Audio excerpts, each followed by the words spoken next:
Alors, on termine la série aujourd'hui sur l'onction et l'autorité du croyant, qu'on a commencé il y a 3 dimanches. On a parlé de l'onction, on a parlé de nous, du croyant, qui nous sommes en Dieu. Et ce matin, j'aimerais parler de l'autorité. L'autorité. Vous savez, des fois, l'autorité, c'est vu comme quelque chose d'un peu négatif, surtout quand on parle les autorités ont fait ceci, cela. Non? Et si on parle de quelqu'un qui est autoritaire, c'est pas toujours positif, n'est-ce pas? Mais pourtant, l'autorité, c'est quelque chose que Dieu nous a donné et qui est indispensable pour que nous puissions la mettre en pratique. Il est indispensable pour que nous puissions exercer cette autorité que Dieu nous a donnée. Alors, nous ne l'exerçons pas juste pour notre intérêt, mais nous exerçons l'autorité que Dieu nous a donnée pour faire avancer le royaume de Dieu, bien sûr, ça va de soi. Et une bonne image de ce qu'est l'autorité, c'est l'histoire de cet homme super costaud, vous savez, des muscles, des biceps comme des cuisses. Vous voyez un petit peu le truc, le gars qui va à la salle 50 heures par jour, tu vois, et qui marche comme ça. Vous connaissez. Et puis le gars est super fort et il s'entraîne pendant des heures et des heures et des heures. Et puis après des années de travail, finalement, le summum de sa carrière, c'est que il est capable il prend une grosse corde, une énorme corde, et puis il arrive à tirer un tracteur avec 10 tonnes de marchandises. Il arrive à tirer ce tracteur-là avec beaucoup d'efforts, beaucoup de sueur sur 100 mètres. Et là, le gars, là, il montre sa force énorme. Et puis, juste après, il y a un petit gars qui arrive, tout mince, 1,50 m, et avec une seule main, il arrête 2 poids lourds de 40 tonnes qui étaient en mouvement. La différence, c'est que lui, il avait un képi, c'est écrit « police ». Ça, c'est l'autorité. D'un côté, on fait des efforts énormes, surhumains, pour pouvoir réussir à faire un tout petit peu. Et de l'autre côté, on est revêtu d'autorité. Et avec une seule main, on peut arrêter 40 tonnes. C'est pas mal, non? Ça fait moins d'efforts. Vous savez, des fois, souvent, les chrétiens, ils sont plutôt comme le premier exemple. C'est, je m'entraîne, machin, tout ça, et puis j'essaye de faire par mes propres forces. Et à un certain moment, j'arrive à un tout petit peu, avec beaucoup d'efforts. Alors que ce que Dieu veut pour nous, c'est que nous puissions exercer l'autorité que lui nous donne et arriver à faire des choses extraordinaires. Mais vous savez, c'est quoi l'un des plus grands ennemis, à mon sens, de l'autorité? C'est le doute. L'ennemi de l'autorité, c'est le doute. Le doute du fait que nous ayons une autorité quelconque et le doute sur le résultat que l'ordre que nous allons donner va avoir. C'est un double doute. C'est énorme. Et justement, il y a une histoire dans la Bible, dans Matthieu chapitre 4, les versets 1 à 11. Il y a l'histoire de Jésus. Alors, vous vous souvenez, on a parlé les dernières semaines donc de l'onction et du croyant. Et Jésus, justement, il va se faire baptiser par Jean-Baptiste. Et juste à ce moment-là, justement, il reçoit le Saint-Esprit, hein, il y a une colombe qui descend sur lui, et puis il y a cette voix qui se fait entendre d'en haut, qui dit « Celui-ci est mon fils bien-aimé », etc. Donc, il a l'onction qui est sur lui, d'accord? Ensuite, il sait qui il est, c'est le Fils de Dieu bien-aimé, il a l'approbation du Père, il sait qui il est, et puis juste après, qu'est-ce qui se passe? Il est poussé par l'Esprit de Dieu dans le désert. Ouais, je sais, c'est pas la suite que vous auriez aimé. Après, il va tout casser. Non, d'abord, il va dans le désert. Oh, mais flûte alors. Vous savez que Jésus nous a demandé de faire les mêmes choses que lui. Ok. Alors, les miracles, d'accord. Le désert, un peu moins. Mais là, il va dans le désert. Et pendant 40 jours, il ne mange pas. Des candidats? Nous, on a fait 2 fois un jeûne de 40 jours, mais avec un repas par jour. Mais ça a marché quand même, hein, donc l'important c'est le résultat, non? C'est quand on s'est marié, on n'a pas bien compris comment ça fonctionne, les voyages de noces, tout ça. Donc nous, ce qu'on a fait, au fait, le lendemain du mariage, c'est qu'on est parti à l'école biblique. On n'avait pas trop compris le principe, au fait. Donc, mais un jour, on le fera, le voyage de noces. Et puis, ma femme me croit de moins en moins. Au fur et à mesure que les années passent, le doute s'installe. Mais enfin, peu importe. Et donc, on est parti à l'école biblique. Et puis, lorsqu'on est arrivé là-bas, on dormait à l'église, parce qu'ils avaient des chambres dans l'église où on était. Ils avaient des chambres, et donc on dormait dans le bâtiment de l'église, parce qu'on n'avait pas d'argent pour louer quoi que ce soit. Du coup, on est arrivé là à l'église, et justement, l'église venait de commencer un jeûne de 40 jours. Que ça tombe bien. Avec réunion de prière tous les soirs.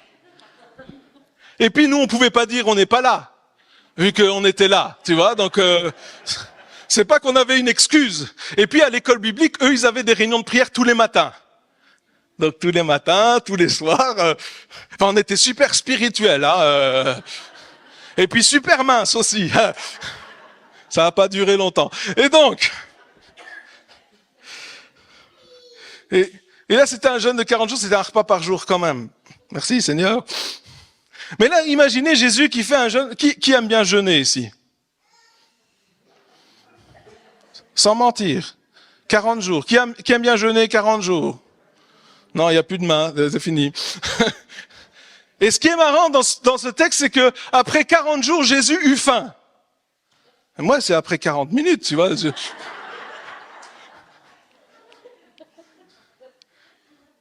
Non?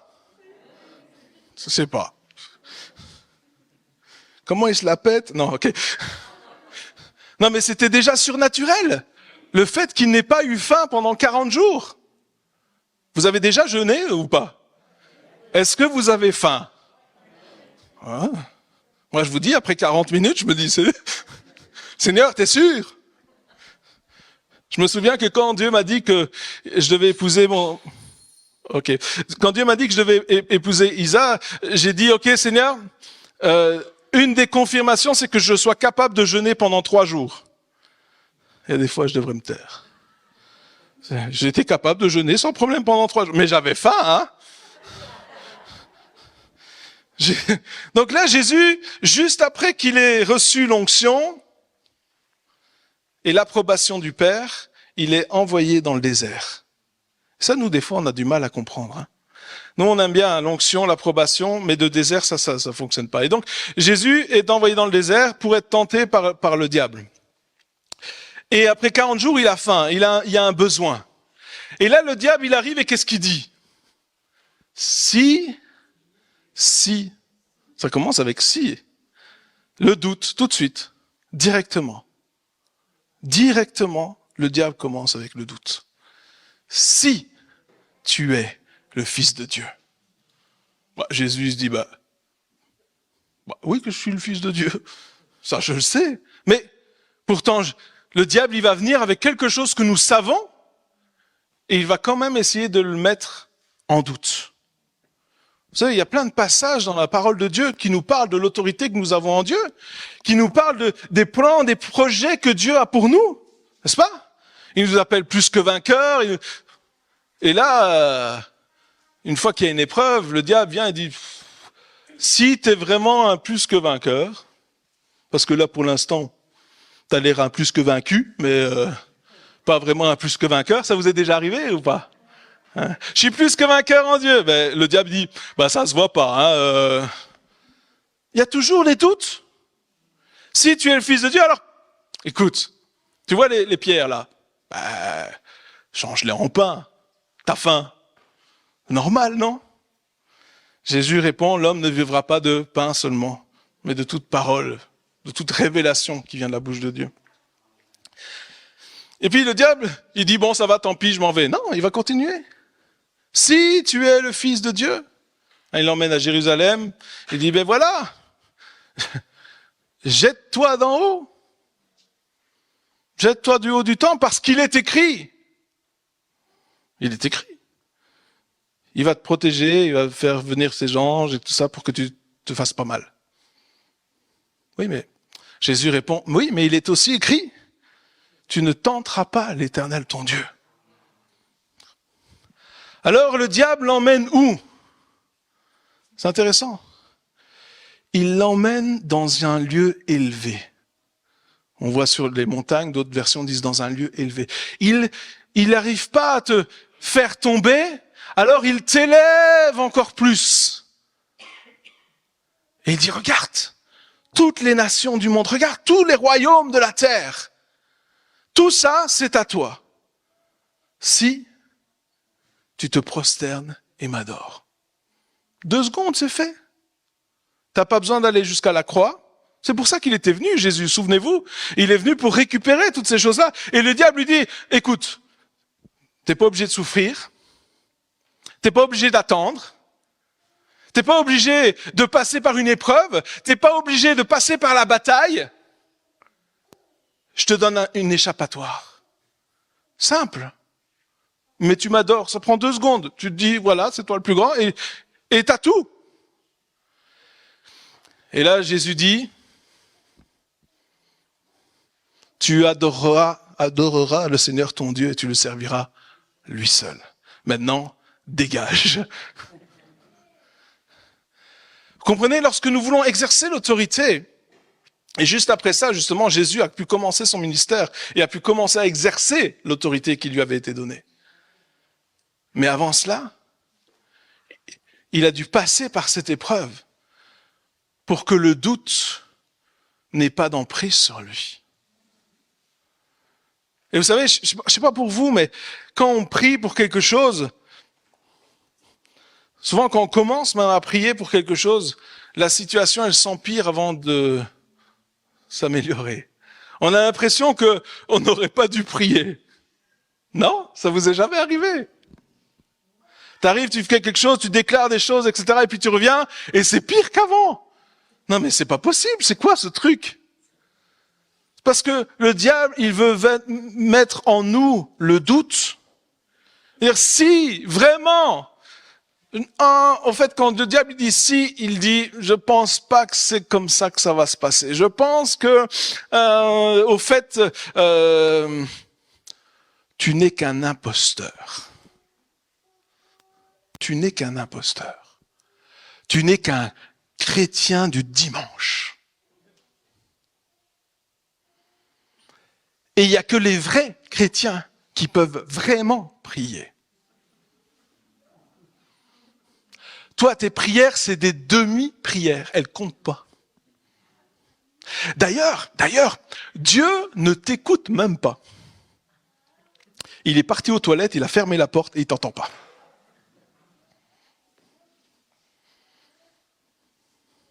Vous avez jamais eu ce genre de pensée? Dieu est en vacances? À mon avis, j'ai dû perdre son numéro. Ah, ou je sais. Alors, on a d'autres trucs où tu as l'impression que ta prière, elle rebondit sur le plafond, elle retombe par terre. Oui, je sais que c'est vrai. Me regardez pas comme ça. C'est vrai. On a tous ces doutes qui viennent. Mais ces doutes-là, ils ne peuvent pas régner dans notre vie. Ces doutes-là, il faut qu'on les fasse fuir de notre vie. Parce qu'ils n'ont rien à faire chez nous. Le doute n'a rien à faire chez toi. Il n'a rien à faire chez toi. Il est temps que tu crois la parole de Dieu. Alors, c'est vrai que Jésus avait un élément qui l'aidait à ne pas douter. Est-ce que vous voulez savoir c'est quoi? Il était conduit par le Saint-Esprit. L'Esprit de Dieu poussa Jésus dans le désert. Et il savait que tant que l'Esprit de Dieu ne le sortait pas du désert, c'était que son temps était d'être dans le désert. Il n'y avait pas de doute chez lui. Il savait que Dieu n'allait pas le laisser mourir. On sait tous que lorsque on apprend ces choses, on sait qu'après 40 jours de jeûne, si on dépasse les 40 jours, eh bien, ça devient très dangereux pour la santé et pour le diagnostic vital est engagé. N'est-ce pas? On peut mourir. Vous savez que si tu manges pas pendant un petit temps, après tu meurs.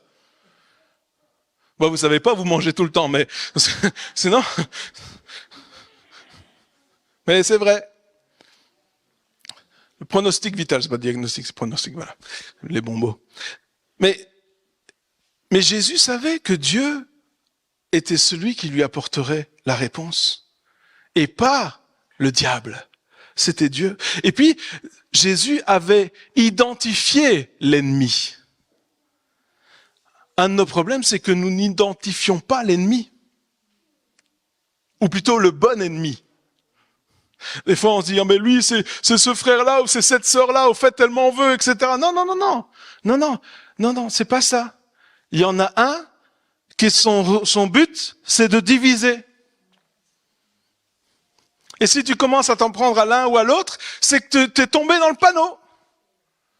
Parce que l'œuvre de division, c'est l'œuvre du diable. C'est pas grave. Ok. Mais Jésus était conduit par le Saint-Esprit. Et du coup, comme il était conduit par le Saint-Esprit, il avait une assurance. Alors, on a dit que à mon sens, un des plus grands ennemis de l'autorité, c'est le doute, d'accord? Un des plus grands amis de l'autorité. Vous savez, c'est quoi? Ah, vous n'allez pas aimer. Je ne sais pas si je vais le dire, parce qu'après, je pourrais avoir des problèmes. Il faut dire que ce que les gens, ils aiment bien entendre. Ah non, c'est pas ça. Vous savez, l'ami, non, c'est pas. Ok, l'ami de l'autorité, c'est l'obéissance. Oh non, fallait pas amener ça. T'étais si bien parti. Oh, t'as tout gâché. L'ami de l'autorité, c'est l'obéissance. Oui, je sais. Mais c'est pas un gros mot, hein, je sais, des fois. Mais l'obéissance, c'est quelque chose que... c'est intéressant parce que l'autorité, c'est quelque chose qu'on voit négativement, hein, autoritaire, machin. Et puis l'obéissance, c'est quelque chose qu'on voit négativement aussi. Qui aime bien obéir? C'est dingue, il y a personne qui... Ah vous savez, c'est quoi? Vous savez, c'est quoi la définition de l'obéissance? C'est faire quelque chose que tu n'as pas envie de faire. C'est vrai. Parce que si tu obéis à quelque chose que tu es d'accord de faire, t'es juste d'accord, au fait. Tu fais quelque chose que tu as envie de faire. Mais l'obéissance, c'est quand tu fais quelque chose que tu veux pas faire. Qui aime bien obéir? Lève sa main du petit garçon. Moi, maman, je veux ranger ma chambre. Non. Et pourtant, lorsque nous apprenons à obéir, c'est là que l'autorité grandit en nous. C'est là que l'autorité grandit. Parce que nous connaissons le principe de l'autorité. Comme ce centurion romain qui va voir Jésus et qui dit, tu dis une parole, parce que moi je sais comment ça marche. Je donne des ordres, on les exécute. Donc Jésus, tu dis une parole et mon serviteur sera guéri. Il avait compris le principe de l'autorité.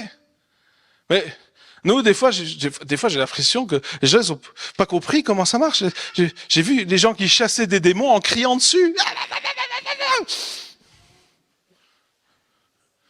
Calme-toi. Jésus, il disait juste, dégage. Il n'est pas dit, Jésus gueula sur le démon. Cria, pardon.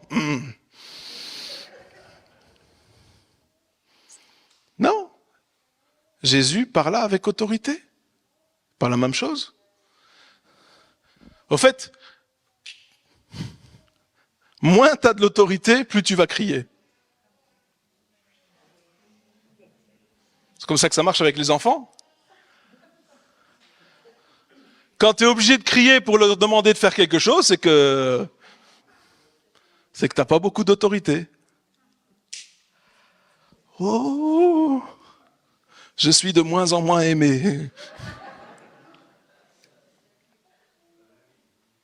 Mais c'est la vérité. Il y a un ami qui disait, tu peux crier jusqu'au moment où tu es bleu dans ta face. C'est en québécois. Qu'au moment où tu es bleu dans ta face, tu peux crier. Mais ça ne changera rien si tu n'as pas l'autorité. Tu peux danser sur ta tête si tu veux. Ça ne changera rien. Mais lorsque tu as l'autorité, le centenier romain dit, dis une parole. Dis une parole. Et je sais que mon serviteur sera guéri.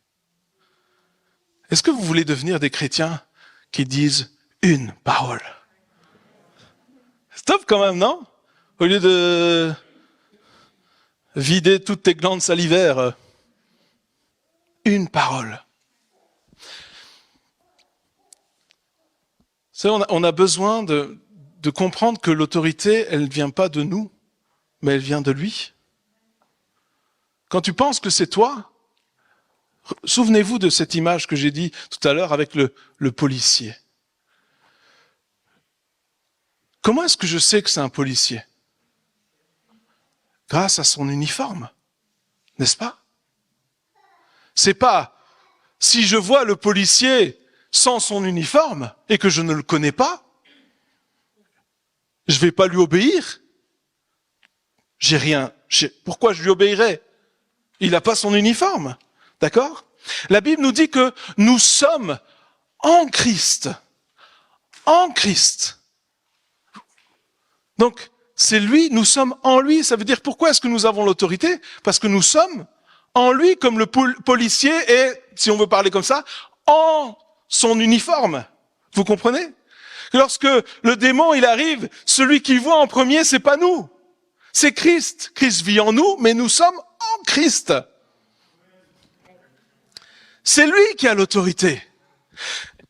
Hier, nous avions une réunion avec des responsables et tout d'un coup, j'ai eu une vision. Et vous savez, il y a ce passage qui dit que l'Éternel, il guide notre bras, il guide mon bras dans la bataille. Et tout d'un coup, physiquement, j'ai commencé à sentir comme le Saint-Esprit qui prenait mon bras. C'était trop fort. J'avais plus le contrôle. Non, c'est cool. J'ai pas commencé à faire comme ça, hein, mais il a été sympa. Et donc, et j'ai commencé à voir le Saint-Esprit qui prenait mon bras. Et puis tout d'un coup, j'ai commencé à avoir une vision. Et je voyais autour de mon bras un autre bras. C'était marrant. Mais il était beaucoup plus grand que le mien, genre ouh. Et puis au bout de ce bras-là, il y avait une épée. Je dis oh, ça c'est la parole de Dieu. Et puis tout d'un coup, j'ai commencé à recevoir des choses et j'ai pensé à Caleb. Vous savez, Josué et Caleb. Caleb, lorsqu'il avait 80 ans, à un certain moment, il y avait 80 ans, le gars, il dit, allez, où est cette ville là? Je vais aller la prendre là. Je vais aller tous leur casser la tête. Je vais aller prendre le territoire que Dieu m'a donné. Où elle est? Allez-y, donnez-le-moi. Moi, j'y vais.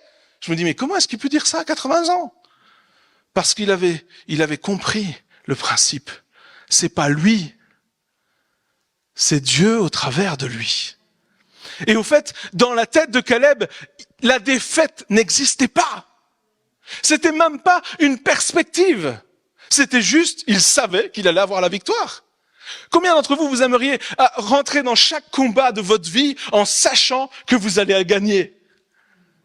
Je dis pas théoriquement, hein, oui, je crois que je vais gagner, j'espère. J'espère.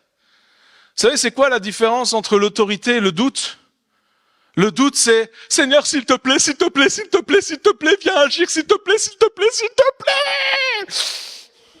Me laisse pas tomber.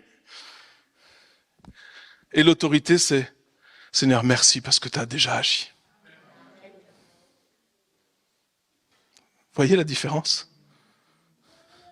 Et là, j'ai commencé à voir Caleb, donc qui était ça. Et puis ensuite, vous vous souvenez qu'on avait parlé de David et Goliath il y a quelques semaines.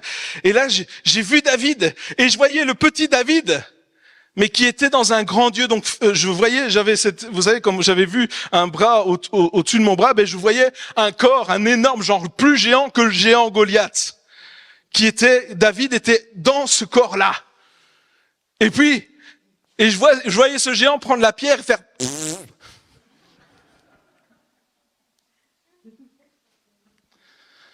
Et tout d'un coup, j'ai compris. David, il avait compris. Il avait vu que c'était pas lui, mais c'est que c'était lui en Dieu.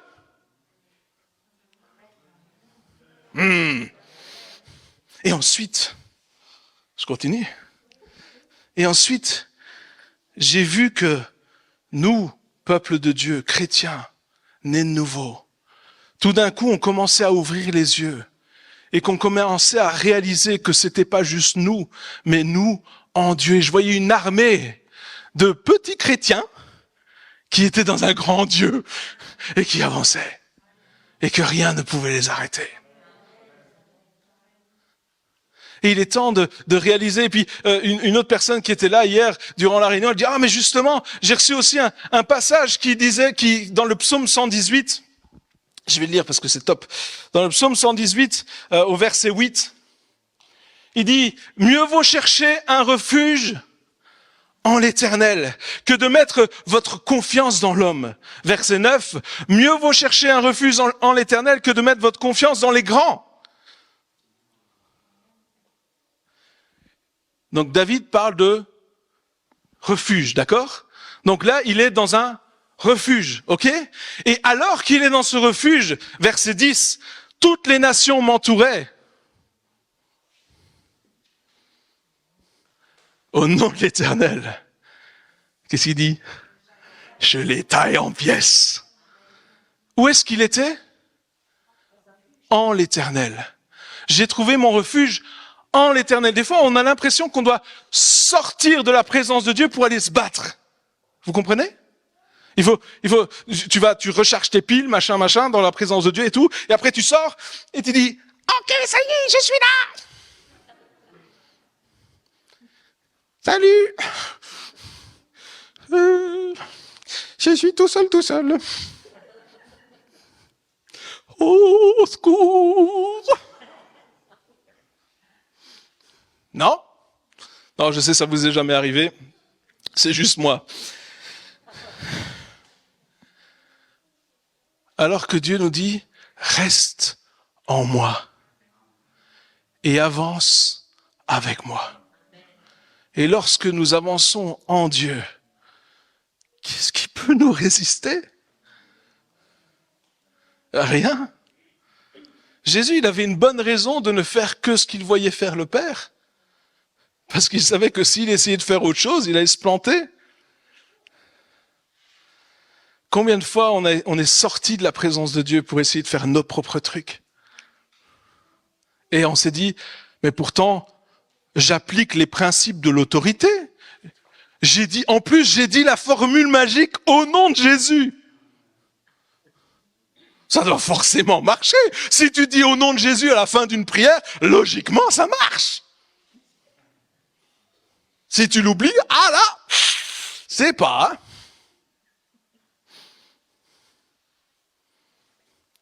On se base sur des formules.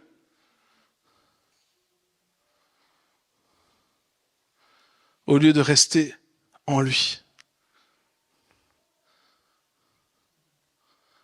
Au lieu de juste être là où on est censé être. Ma prière, c'est pas de dire: Seigneur, je veux que tout le monde sache que je suis Superman, super puissant. Ma prière, c'est: Seigneur, que je puisse rester en toi. Ne me laisse pas partir. Ne me laisse pas m'éloigner. Ne me laisse pas changer de direction. Laisse-moi rester en toi. Dieu cherche aujourd'hui et appelle un peuple, et appelle son peuple à revenir plus près. On croit que les principes, ça va tout faire dans notre vie, ça va marcher. Mais si tu es éloigné, ça ne sert à rien. Si tu es loin de Dieu, ça ne sert à rien. Si tu ne trouves pas ton refuge en lui, ça ne sert à rien. Mais on a trouvé des refuges dans d'autres choses. Pas ici, mais je parle d'autres chrétiens. Dans la télévision, Internet, Facebook. Il y a quelque chose qui ne va pas, on mange, d'autres boivent. On essaye de se vider la tête, de changer les idées, de penser à autre chose. Mais combien ont le réflexe d'aller trouver refuge en lui?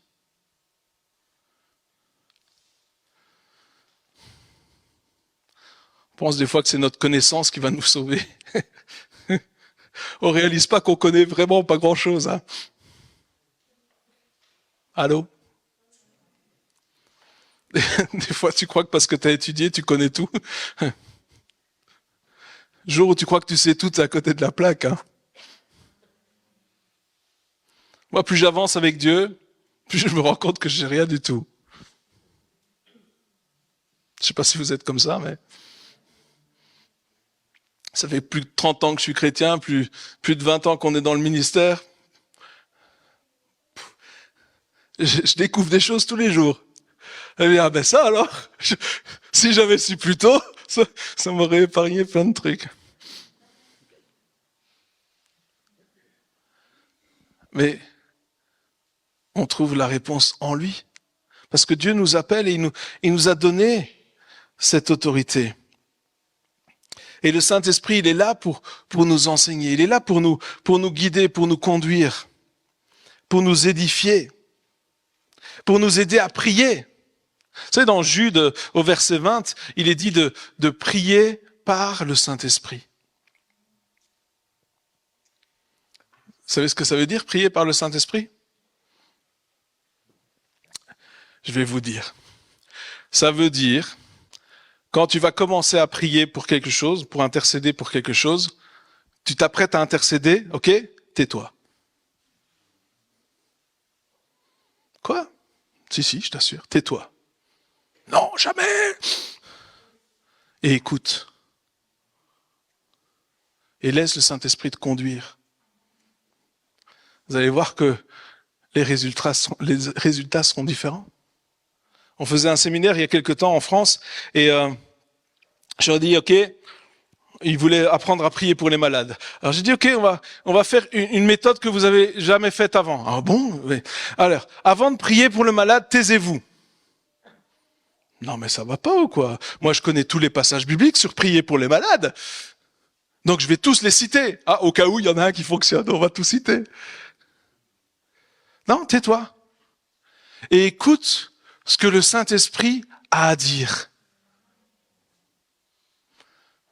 Vous voulez faire ça? Bon, ils n'avaient pas trop le choix vu que nous avaient demandé notre avis, donc ils étaient obligés de le suivre. Et ils ont commencé à faire ça. Et au lieu de prier les prières standards, je dis pas qu'elles sont mauvaises, mais ils ont commencé à dire des choses qu'ils entendaient le Saint-Esprit dire. Vous savez ce qui s'est passé? Les gens, ils étaient guéris. Ils étaient tout contents. Ils étaient tout contents. Oh, il est guéri. Qu'est-ce que t'as fait? J'ai dit ça. Ah ouais, c'est bizarre ce que t'as dit. Vraiment, moi j'aurais pas dit ça. Mais c'est ce que le Saint-Esprit montrait.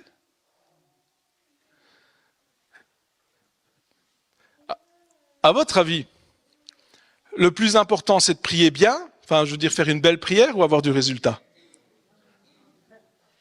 Je sais pas, moi. Oh Dieu, toi qui créas le ciel, la terre et tout ce qui s'y trouve. Une fois, j'ai vu ça, j'étais choqué. Une personne qui arrive, il y a une réunion de prière, un truc interéglise, je sais pas quoi. Et puis, il y a la dame, elle commence à prier, et puis je dis, oh purée, elle prie bien, enfin, je veux dire, vraiment. Et au fait, elle était en train de lire son texte, là. J'ai dit, ah, ok, c'est comme ça que tu pries. Et puis, juste après, il y avait mon ami qui était là, un autre pasteur, enfin que vous connaissez, Danny Fisher, vous vous souvenez, Danny Fisher, il est venu ici, il est un peu bizarre, mais moi les gens bizarres c'est mes amis. Et lui il dit, oh Dieu, aie pitié de nous. Juste après la belle prière, machin.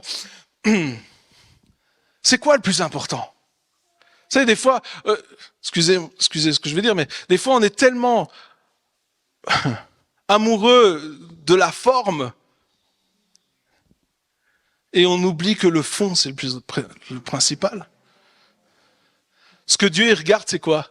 C'est l'apparence ou c'est le cœur? Dieu regarde ton cœur. Et moi, je vais terminer avec ça, mais je veux vraiment vous encourager. Parce que Dieu, écoutez bien, parce que ça, c'est la vérité. D'accord? Je vais lire après dans la Bible, au cas où.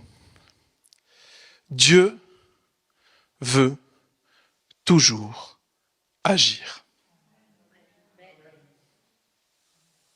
Dieu veut toujours agir. Un des plus grands doutes que le diable vient mettre dans nos cœurs, c'est je ne sais pas si Dieu il veut agir dans cette situation. Je ne sais pas si tu as mérité qu'il fasse quelque chose pour toi. Je ne sais pas si vraiment il a envie de faire. Dieu veut toujours agir. Luc chapitre 5, versets 12 et 13.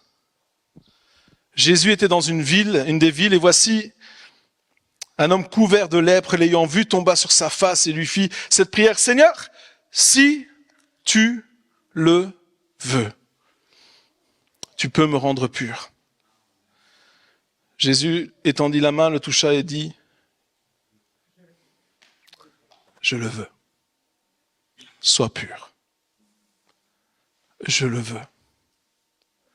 Je ne peux pas vous dire combien de fois j'ai douté de est-ce que Dieu veut vraiment agir. Je ne sais pas, je n'ai pas compté.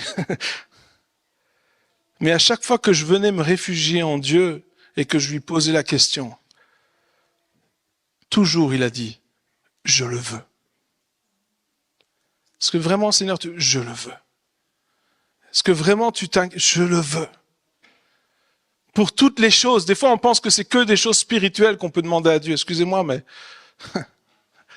Dieu est un Père aimant qui veut faire du bien à ses enfants. Est-ce que vous aimez donner des choses à vos enfants? Est-ce que vous aimez leur faire plaisir? Même à des choses que vous n'avez même pas envie de faire. Moi, j'aime pas les parcs d'attractions. Pourtant, j'y vais. Vous savez pourquoi? Je veux leur faire plaisir. À chaque fois qu'on fait une sortie ou quoi, je leur demande, alors, est-ce que ça vous a plu? Ça, c'est mon cœur. Mon cœur de père, c'est de faire plaisir à mes enfants. Et Dieu, il est bien meilleur que moi en tant que père. Il veut nous faire du bien. Dieu est un Père aimant qui veut nous faire plaisir. Alors oui, bien sûr, nous avons une mission, nous avons un appel, nous avons des choses que Dieu nous demande de faire, bien sûr. Mais au-delà de ça, en plus de cela, Dieu veut nous faire plaisir. Et si tu n'es pas encore conscient de cela, c'est que tu es encore trop loin de lui. Parce que quand tu es proche de Dieu, tu sens son cœur pour toi. Tu ressens ce qu'il sent pour toi, ce qu'il veut te faire, il veut agir dans ta vie, il veut te faire plaisir. Et tu sais, quand tu t'approches de lui, que jamais il ne va t'abandonner. Et c'est dans cette position que j'ai l'autorité. Jésus avait l'autorité parce qu'il savait qui il était. Il savait qu'il était le Fils bien-aimé du Dieu Tout-Puissant. Il savait qui il était. Et c'est pour ça qu'il avait l'autorité. Pas parce qu'il pensait qu'il était meilleur que les autres, mais parce qu'il savait qui il était et en qui il était. Et il savait que lorsqu'il disait quelque chose, eh bien la chose arrivait. Et même lorsqu'il enseignait, il enseignait avec autorité. C'est pas seulement lorsqu'il guérissait les malades, mais c'est aussi lorsqu'il parlait. Il parlait différemment. Vous savez pourquoi? Il y avait cette assurance, cette autorité qui était là sur lui. Parce que il savait en qui il était. Et ce matin encore, je vous encourage vraiment à trouver votre refuge en Dieu. Parce que Dieu veut agir au travers de vous. Et comme dans le psaume, il est dit, et au nom de l'Éternel, je les taille en pièces. Parce que j'ai trouvé mon refuge en lui. Amen. Amen. Seigneur Jésus, merci encore pour ce message ce matin. Merci, Saint-Esprit, parce que tu veux agir, parce que tu agis, et parce que tu vas encore confirmer ta parole, Seigneur, par les signes, les miracles et les prodiges qui l'accompagnent dans nos cœurs et dans nos vies. Seigneur, tu transformes encore nos cœurs. Seigneur, notre désir, c'est de nous approcher encore davantage de toi. Notre désir, c'est de faire les choses selon ta volonté et non selon notre volonté. Saint-Esprit, viens encore parler à nos cœurs. Et je prie pour que toute pensée de jugement maintenant soit bannie au nom de Jésus. Il y en a ici, le diable est en train de vous dire, non mais toi t'as vu, c'est pas bien ton attitude, c'est pas bien ce que tu fais, etc. Il y a pas de jugement ici ce matin. Ce jugement-là, il ne vient pas de Dieu. Cette accusation-là, elle ne vient pas de Dieu. Tu n'es pas obligé de l'accepter. Tu peux la refuser maintenant. Par contre, le Saint-Esprit te dit, approche-toi.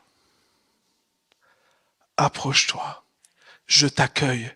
Je t'attends, les bras grands ouverts. Approche-toi.